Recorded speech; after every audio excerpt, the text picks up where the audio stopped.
Capital Insider sponsored by the Oklahoma State Medical Association, physicians dedicated to providing and increasing access to health care for all Oklahomans. More on the vision and mission of OSMA at okmed.org.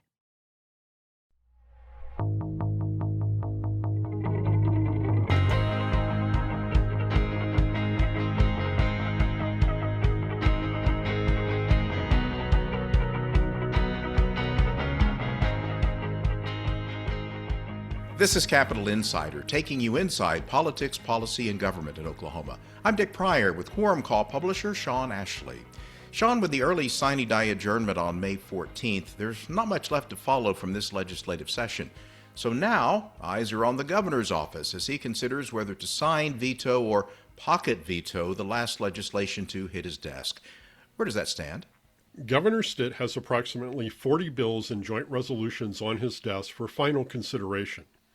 As you noted, this period is different than when he receives measures while the legislature is in session.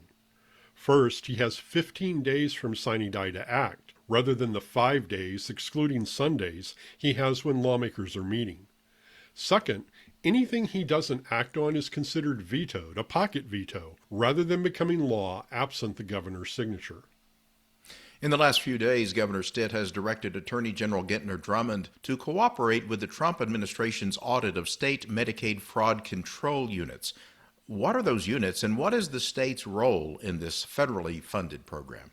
Medicaid fraud units are federally funded, but operate at the state level in all 50 states. According to the Attorney General's office, Oklahoma's Medicaid fraud unit identifies, investigates, and prosecutes Medicaid fraud, abuse, neglect, and exploitation of patients committed by healthcare providers, healthcare facilities, and other Medicaid providers.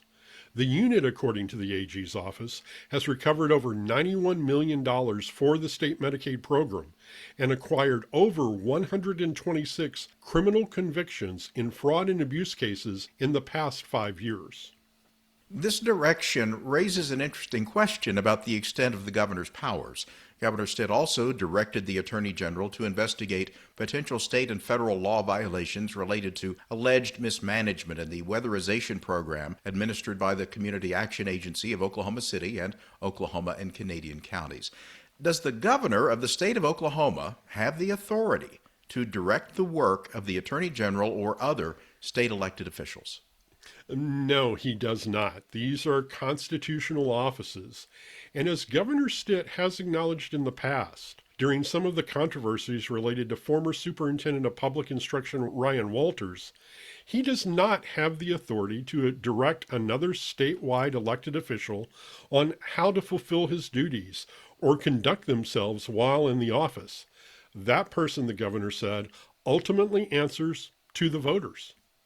Sean, although the 2026 regular session has ended, there are rumblings that Governor Stitt might call a special legislative session. What do you know about that?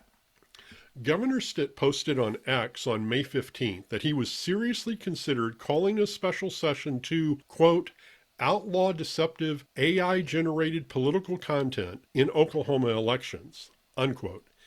Now, he made the comment following a news report about a television advertisement that targets Republican gubernatorial candidate Mike Mazzei, a former state senator who also served as Stitt's Secretary of Budget.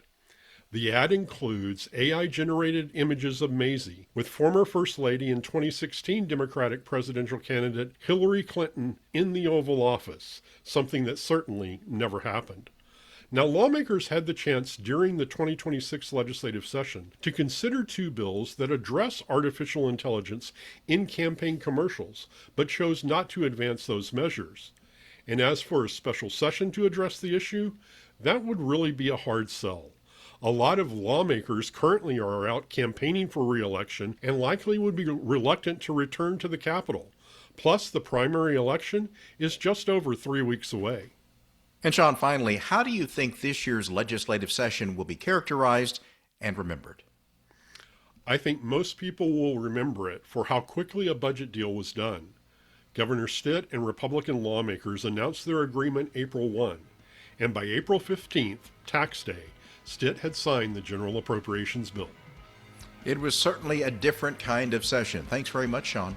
You're very welcome.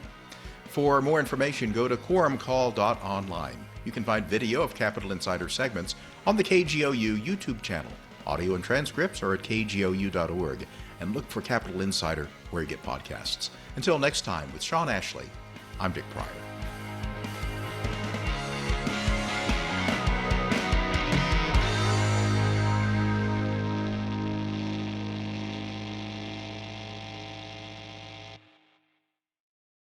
You know, every day on Up First, NPR's Golden Globe-nominated morning news podcast, we bring you 3 essential stories. At the heart of each story are questions. What really happened? What really mattered? What happens next?